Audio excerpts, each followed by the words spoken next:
Some dawns promise a new day. Others promise an end.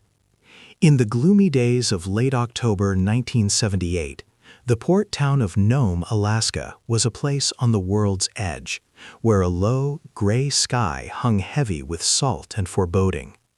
Here, the 60-foot trawler October Storm waited, its sides scarred by ice and countless gales, a veteran of a relentless sea.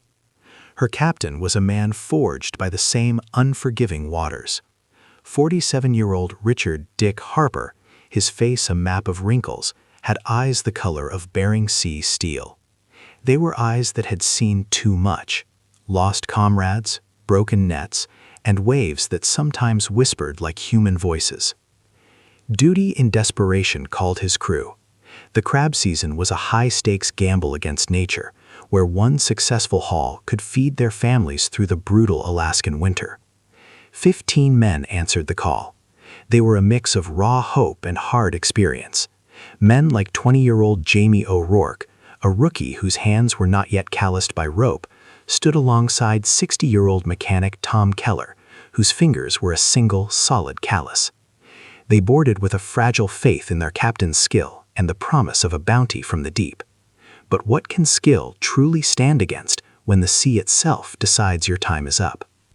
They departed from Nome at dawn on October 14th, as the first snowflakes swirled in the air, harbingers of the storm to come. The sea seemed deceptively gentle, a calm surface hiding ancient horrors. Inside the tiny wheelhouse, the air was thick with the scent of machine oil, wet clothes, and stale cigarette smoke. Captain Harper stood at the helm. He cleared his throat, his voice steady as it crackled over the radio. October Storm heading out to fish, course south, wind fresh but holding.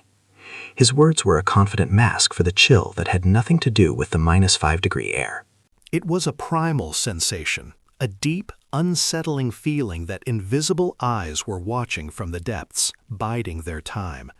It was a feeling that the sea was not just an element to be tamed, but a living thing, and it was hungry.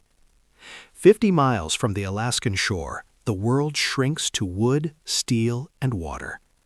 As the October Storm ventured deeper into the Bering Sea, the atmosphere on board gradually changed, as if an invisible weight pressed down on everyone's shoulders. The deck, coated in a thin layer of hoarfrost, creaked underfoot with a sound eerily like crunching bones. Waves that had been playful near the coast began to swell, rising in 7 to 8 foot crests that rocked the vessel like a cradle for a drunken giant. At the winch, Jamie O'Rourke wrestled with the steel chains of the massive crab pots. Each 300-pound cage, baited with herring guts, released a nauseating fog that hung in the air, mixing with salt and sweat. To break the rising tension, he chatted with Andy Martinez, whose arms were covered in tattoos of mermaids and sharks. "Heard the old tales, Andy? They say there are crabs out here the size of dogs that grab your legs and drag you under." Harper overheard and laughed, but the sound came out hoarse, joyless. He knew the legends his father had whispered, not of crabs, but of ancient, deep guardians, creatures with black chitin shells, phosphorescent eyes, and claws that could slice through steel. Below deck, mechanic Tom Keller found no comfort in the engine room's warmth. The diesel hum couldn't drown the fear that made his fingers tremble as he worked. He muttered prayers, haunted by what he swore he saw the night before they left Nome, a shadow gliding silently across the dark water of the port, far too large for a seal, impossibly fast for any boat. The crew's nervous jokes faded into the rising wind, but their words had dropped like bait into the abyss, and something ancient, something hungry, was about to take it. By the evening of the second day, the storm's whim had become a focused rage. The sky was a solid gray murk, and the wind howled at 60 knots, a wounded beast crying over the black water. 15-foot waves surged, crashing onto the deck with a roar that made teeth chatter. Soaked to the skin despite their rubber suits, the crew worked in a feverish rhythm as the crab pots swung on their cables, slamming against the hull with metallic clangs that echoed deep in their bones. But this gale felt different. It felt targeted, malevolent. Around midnight on October 16th, the fragile routine shattered. Down in the engine room, Insulated by the diesel's constant roar, Tom Keller felt it first, a strange, deep hum. It was not the familiar thrum of his engine. This was a vibration passing through the steel hull from the outside, a slow, rhythmic pulse, as if the sea itself were breathing directly beneath the keel. He scrambled up the ladder, his throat tight with a primal fear, shouting a warning that the wind tore from his lips. "Captain, something's down there. It's pulling us." His words were lost, but a scream was not. Standing near the port rail, young Jamie O'Rourke saw it. A massive silhouette surfaced just 10 meters away, a shape that broke all laws of nature. It was not a whale, not an iceberg. It was something segmented, its shell glistening like wet obsidian in the fleeting moonlight. Claws the size of a small car rose slowly from the churning foam. Jamie's heart pounded as his terrified cry, "There, it's alive!" cut through the storm's howl.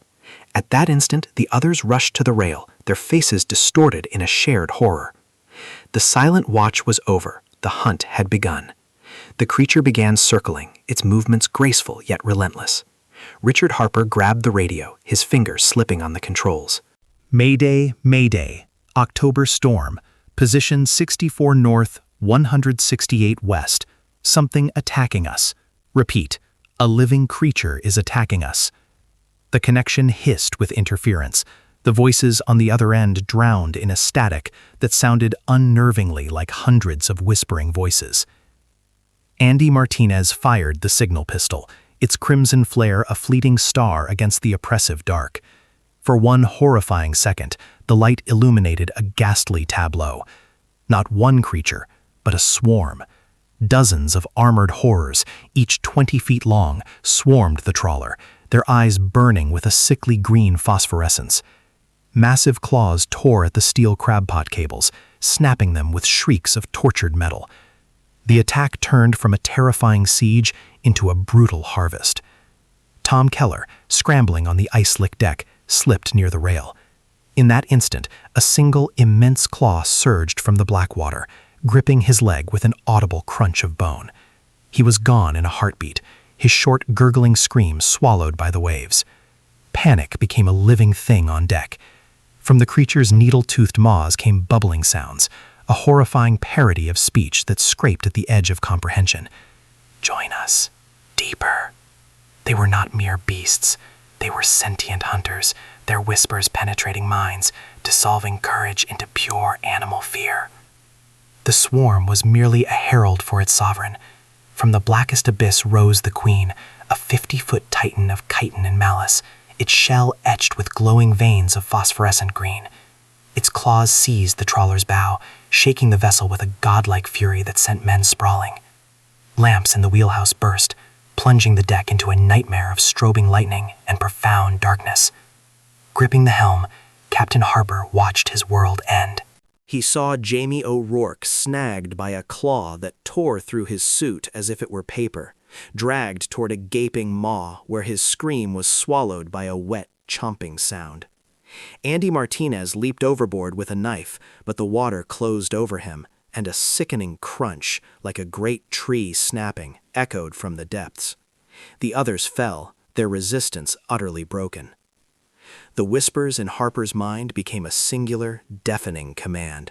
"You're ours, Captain. The sea calls." He raised his rifle, a final, futile act of defiance. The bullet sparked harmlessly off the Queen's immense carapace. As its head rose, it exhaled a black mist that filled the wheelhouse, a poison seeping into his lungs and his soul.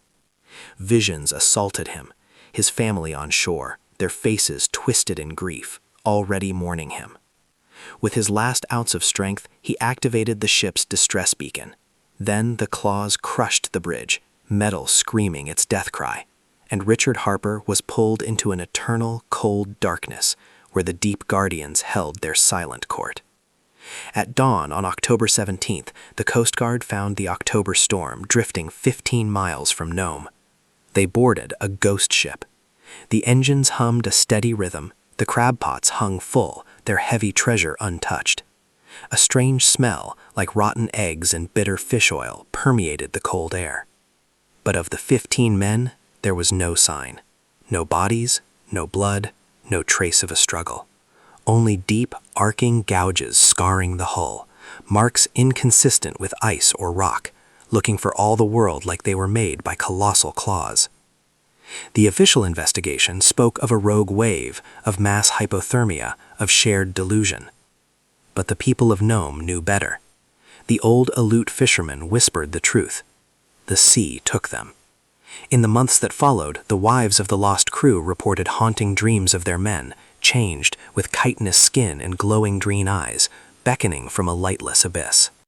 To this day, during the fiercest October storms, ships give those coordinates a wide berth, because sometimes their beacons still pick up a faint stray signal, weak, bubbling voices carried on the static, an echo that gives no peace, an invitation that whispers, "Join us deeper."